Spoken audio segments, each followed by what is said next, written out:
kitab Fadailul Khamsah min Sihahis Sittah, juz 2 halaman 261. Jadi pernah diriwayatkan, Pak, datanglah 3 orang pendeta Yahudi menghadap kepada Khalifah Umar bin Khattab radhiyallahu anhu. Apa kata 3 pendeta Yahudi ini? Wahai Amirul Mukminin, kami bertiga datang ingin bertanya kepadamu beberapa hal. Apabila engkau bisa menjawab pertanyaan kami, maka kami bertiga masuk Islam. Tapi jika engkau tidak bisa menjawab, berarti Islam itu bukan agama yang benar dan Muhammad itu bukan seorang Rasul. Jadi jaminannya, Pak, kalau Umar bisa jawab, mereka masuk Islam. Tapi kalau tidak, jangan lagi katakan Islam itu agama yang benar, Muhammad itu seorang Rasul. Maka kata Umar bin Khattab, baik, silahkan Pak Pendeta, apa yang ingin kalian tanyakan? Maka kata salah satu di antara 3 pendeta ini, pertanyaan kami yang pertama, kapan pintu langit itu terkunci? Ini pertanyaan jebakan namanya nih, Pak. Jadi dalam berdebat, kalau ahli kitab ini dia menggunakan pertanyaan yang rasanya sulit untuk dijawab, karena itu butuh nalar yang dalam, Pak. Kemudian yang kedua, Umar, kapan pula masanya pintu langit itu terbuka? Kemudian yang ketiga, coba engkau sebutkan kuburan yang bisa berjalan bersama penghuninya. Kubur tapi bisa jalan, Pak. Kemudian coba engkau sebutkan makhluk Allah yang bisa memberi peringatan kepada kaumnya, tapi dia tidak manusia dan tidak pula jin. Bisa ngasih nasihat tapi bukan manusia, bukan pula jin. Kemudian Umar, coba engkau sebutkan 5 makhluk Allah yang berjalan di muka bumi tapi tidak dilahirkan oleh induknya. Kemudian Umar, coba engkau jelaskan kepada kami kisah pemuda-pemuda yang mempertahankan imannya dan mereka bersembunyi di dalam gua. Setelah pendeta Yahudi ini bertanya, Pak, apa kata Umar? Bukanlah sesuatu hal yang memalukan bagi Umar bila memang dia tidak bisa menjawab pertanyaan yang tidak dia bisa jawab. Nah, jadi ini poinnya 1, Pak. Kalau memang kita tidak bisa jawab, jangan malu mengatakan tidak tahu. Karena sahabat Rasulullah ini, Pak, punya spesifikasi berbeda-beda. Semuanya nggak sama. 60 karakteristik sahabat Nabi itu beda-beda, Pak. Tidak sama. Yang satu tidak menjadi yang lainnya. Kita diciptakan Allah punya talent yang bermasing-masing. Makanya kita ada yang jadi pegawai, ada yang jadi pedagang, ada yang otomotif. Semua kita masing-masing. Maka kata Umar, kalau bertinju kalian sama aku masih kurang orangnya ini. Nah, kalau bertinju. Karena Umar itu kenapa dia digelari Al-Faruq, sang pembeda itu, Pak? Dengan masuknya Umar lah dakwah Islam ini jadi terang-terangan. Apa kata Umar kepada Rasulullah? Ya Rasulullah, jika aku mati dalam keadaan Islam, apakah aku mati dalam keadaan benar? Iya Umar. Jika aku hidup dalam keadaan Islam, apakah aku juga hidup dalam keadaan benar? Iya Umar. Kalau begitu tidak perlu sembunyi lagi Rasulullah. Keluar kita semuanya. Jadi Hamzah di depan, Umar di belakang, jalan menuju Ka'bah. Terdiamlah semua orang Quraisy. Maka Umar dekati seluruh orang Quraisy itu. Siapa yang ibunya ingin menjadi nangis? Siapa yang istrinya ingin menjadi janda? Siapa yang ingin anaknya menjadi yatim? Berdiri, lawan aku. Nggak ada yang mau, Pak. Karena tahu Umar itu tahan berantam dari pagi sampai sore, 1 lawan 5, masih mampu dia. Jadi agak jiper juga jadinya pendeta Yahudi ini, Pak. Tapi kata Umar, bagian dari kami ada yang gak mudah menjawab pertanyaan ini. Kalau memang ada ya sudah, ajukan saja. Dipanggil oleh Umar, Salman. Dipanggil Salman Al-Farisi. Ya Amirul Mukminin, kau pergi ke rumah Ali, katakan Umar memanggilnya. Maka Salman langsung lari ke tempat Ali bin Abi Thalib. Wahai Ali, Umar memanggilmu. Ada 3 orang pendeta Yahudi mendebatnya. Begitu Umar memanggilnya, dalam riwayat ini disebutkan dia ambil burdahnya, dia sandang selendangnya, dia pergi ke tempat Umar bin Khattab yang waktu itu masih duduk 3 orang pendeta ini. Ada apa Amirul Mukminin? Ini Ali. 3 pendeta ini mempertanyakan beberapa hal. Kalau bisa dijawab, mereka masuk Islam. Tapi kalau tidak bisa jawab, katanya jangan lagi kowar-kowar Muhammad itu seorang Rasul dan Islam itu agama yang benar. Maka kata Ali, silahkan Pak Pendeta, coba diulangi lagi pertanyaannya. Maka kata pendeta ini, yang pertama Ali, kapan langit itu pintunya terkunci atau langit itu digembok oleh Allah, itu kapan? Maka kata Ali, asyirku billah, syirik kepada Allah. Jika kalian mempersekutukan Allah, seluruh amalan tidak naik ke langit. Itulah makna langit terkunci. Kemudian Ali, kapan pintu langit itu dibuka oleh Allah? Di saat engkau mengucapkan la ilaha illallah. Ketika engkau tidak menyekutukan Allah, engkau mengakui Allah itu satu, pintu langit akan terbuka. Kemudian Ali, coba engkau sebutkan kubur yang bisa berjalan bersama penghuninya. Maka kata Ali, yang kalian tanyakan ini adalah Yunus bin Matta, Nabi Yunus alaihissalam. Ketika Nabi Yunus berdakwah di kaumnya, nama kaum Nabi Yunus ini Pak, Nineveh Pak, didakwahi tauhid, rajanya mencemooh, kemudian masyarakatnya mencemooh, tidak ada yang mau nerima dakwah Nabi Yunus. Maka Nabi Yunus memohon kepada Allah, Allah kasih waktu 40 hari akan diturunkan azab. Sampai hari ke-39 tidak ada tanda-tanda azab Allah turun. Nabi Yunus putus asa. Dia tinggalkan kaumnya Bu, tanpa izin Allah. Dia tinggalkan kaumnya, dia berangkat, baru langit menghitam. Jadi Nabi Yunus tidak tahu bahwa Allah akan menurunkan azab. Begitu raja dan masyarakat melihat bahwa azab Allah akan turun, waduh, ini benar Yunus ini. Maka semua kaum Nineveh bertobat, cuman nabinya udah pergi. Naik ke atas kapal, gelombang tinggi, ketakutan nakodanya, maka diundilah nama Nabi Yunus keluar berkali-kali. Maka dicampakkanlah Nabi Yunus ke dalam laut, dimakan oleh ikan, terkubur dalam perut ikan, dibawa jalan ke 7 samudra selama 40 hari. Itulah kubur yang berjalan bersama penghuninya. Karena Allah katakan dalam surah As-Saffat 143, falaula annahu kana minal musabbihin, maka sekiranya Nabi Yunus tidak termasuk orang yang banyak berzikir, bertasbih kepada Allah, jadi dalam perut ikan itu menyesal Nabi Yunus. Dia zikir la ilaha illa anta subhanaka inni kuntu minaz zalimin. Mual perut ikan itu dibuatnya Pak. Karena kata Allah la labitha fi batnihi ila yaumi yub'atsun, niscaya dia akan tetap tinggal di perut ikan itu sampai hari kiamat. Jadi kalau sempatlah Nabi Yunus tidak banyak mohon ampun kepada Allah, ikan itu akan tetap mengubur Nabi Yunus di dalam perutnya. Terkaget pendeta ini, waduh ini cerdas satu ini nih. Dapat dia menjawab pertanyaan pendeta. Jadi kubur yang jalan bersama penghuninya, Nabi Yunus berada dalam perut ikan dan dibawa 40 hari ke 7 samudra baru dimuntahkan. Baik Ali, kau benar.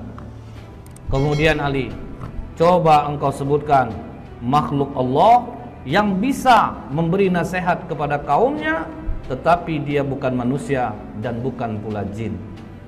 Maka kata Ali, ketika Nabi Sulaiman dan bala tentaranya sampai di lembah semut, hatta idza atau ala wadin namli qalat namlatu ya ayyuhan nablu dkhulu masakinakum. Jadi ada seekor semut Pak, dia komandoi kawan-kawannya, wahai para semut, masuklah kalian ke dalam sarang-sarang kalian, karena la yahtimannakum Sulaimanu wa junuduh, nanti kalian akan terinjak oleh Sulaiman dan bala tentaranya. Nah, inilah makhluk Allah yang bisa memberi nasihat kepada kaumnya, tetapi dia bukan manusia dan bukan pula jin. Wah, terjawab lagi. Oke Ali, coba engkau sebutkan 5 makhluk Allah yang berjalan di muka bumi tapi tidak dilahirkan oleh induknya. Maka kata Ali, Adam alaihissalam, Siti Hawa, onta Nabi Soleh itu keluar dari batu Pak, tidak dilahirkan oleh induknya. Kemudian tongkat Nabi Musa yang berubah menjadi ular, ular itu juga tidak dilahirkan oleh induknya. Kemudian kambing pengganti leher Nabi Ismail, itu pun tidak dilahirkan oleh induknya. Akhirnya 2 di antara 3 pendeta ini langsung menyatakan asyhadu alla ilaha illallah wa asyhadu anna muhammadar rasulullah. Oh tunggu, kata satu pendeta lagi, 2 kawanku mungkin sudah terpengaruh oleh jawabanmu Ali, tapi masih ada 1 lagi yang belum terjawab. Coba engkau ceritakan kisah pemuda yang bersembunyi dalam gua untuk mempertahankan imannya. Baik, akan aku terangkan seperti apa yang ada dalam Al-Quran, kata Ali. Kalau dari Al-Quran kami sudah dengar Ali, kami ingin engkau detail menerangkannya seperti apa yang disampaikan Rasulullah kepadamu. Maka kata Ali, kalau begitu benarkan duduk kalian. Malah ditantang Pak. Jadi dia ingin mengungkap Ali itu ceritanya itu yang detail. Maka kata Ali, silahkan, dari mana kalian ingin menanyakan? Baik Ali, di mana peristiwa itu terjadi? Maka kata Ali, di kota Apesus atau Tarses Pak, antara Turki, Yordan.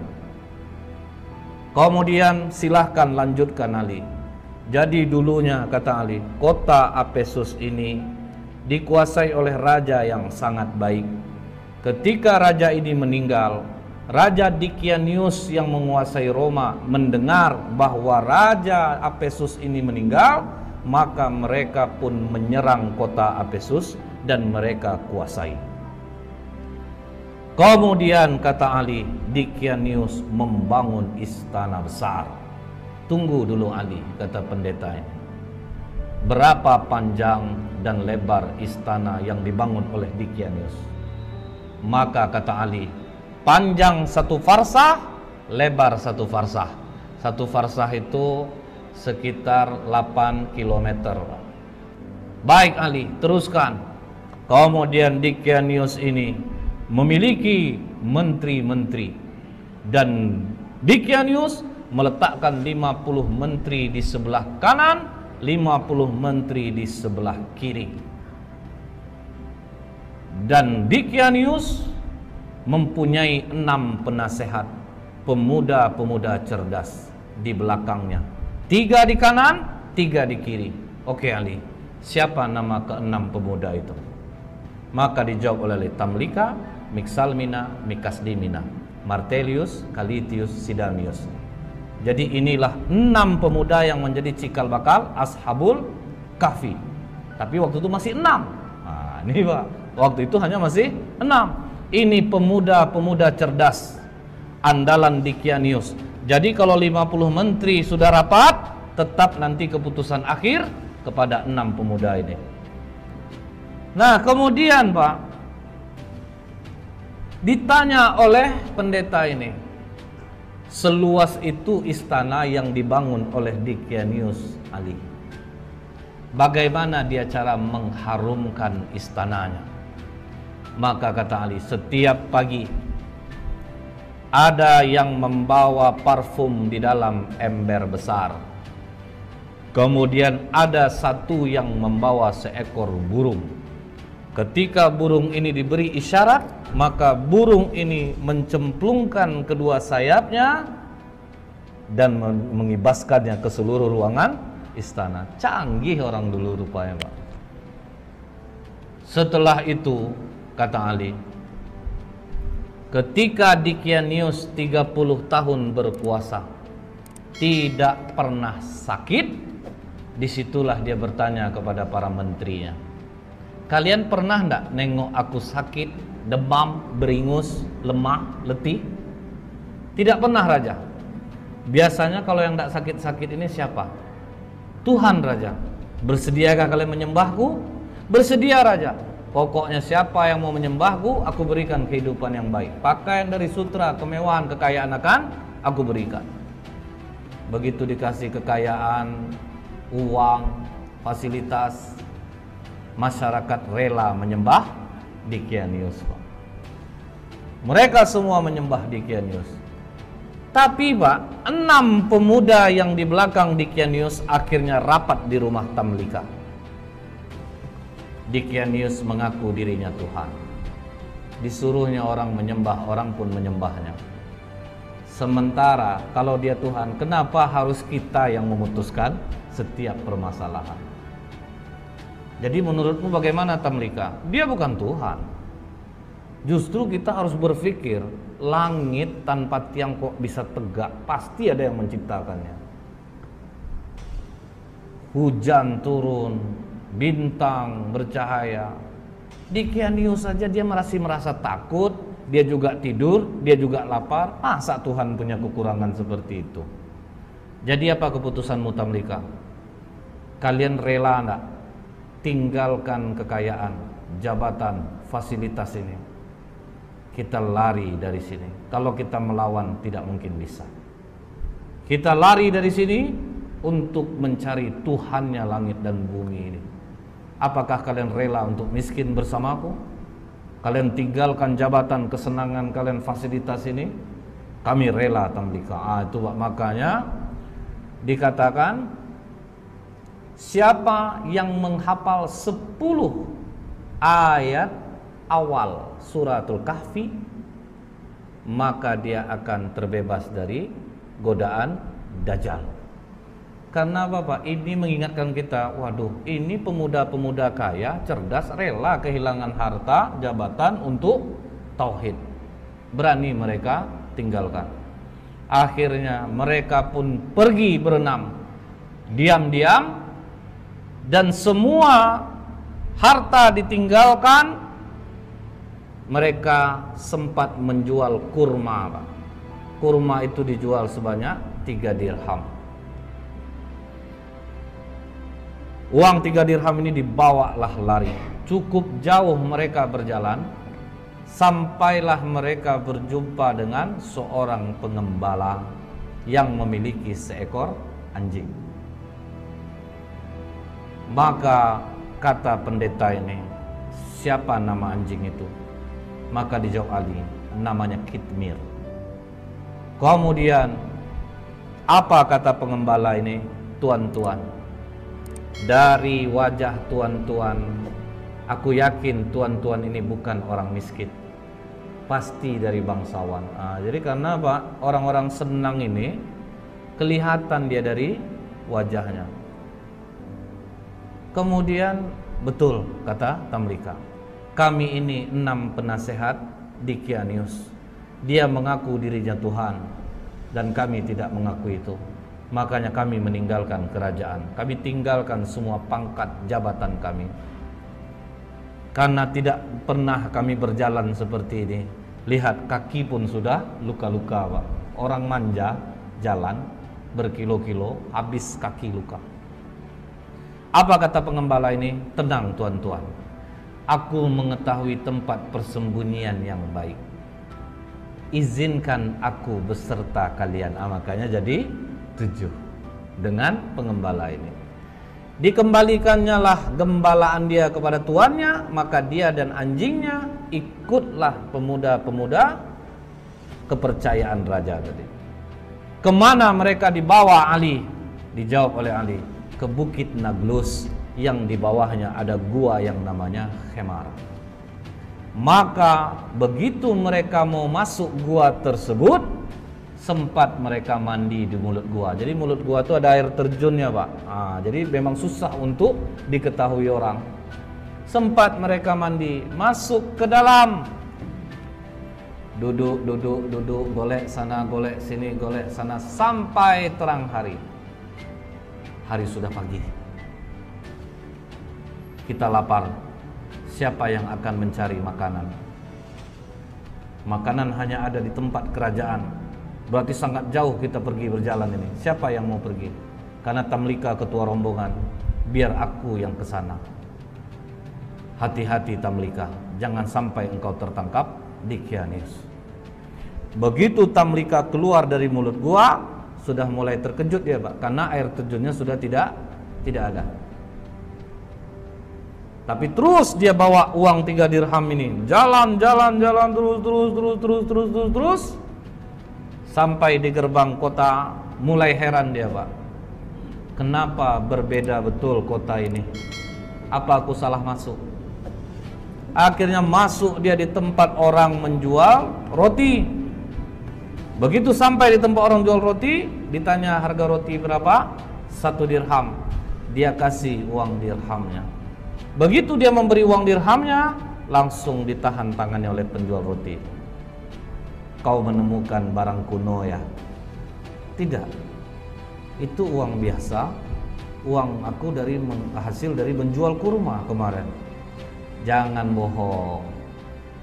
Raja Abdurrahman hanya mengambil 5% dari barang kuno yang ditemukan. Tambah kaget Tamliqa Pak. Loh, nama rajanya kok beda? Bukankah raja di sini Dickianius? Oh, engkau telah menyebutkan nama raja zolim yang mati ratusan tahun yang dulu. Wah, tambah kacau Tamliqa. Pokoknya kau harus menghadap kepada raja. Bingung juga dia Pak. Oke, kita menghadap kepada raja.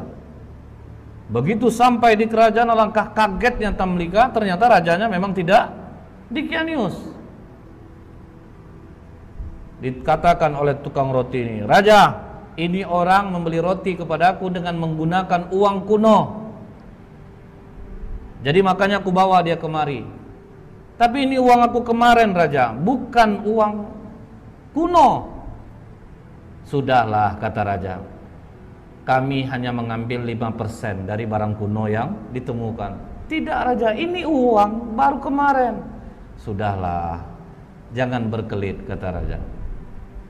Aku tinggal di sini Raja. Disebutkannya lah nama-nama orang yang dia kenal Pak. Apa kata raja? Sepertinya pikiranmu mulai terganggu.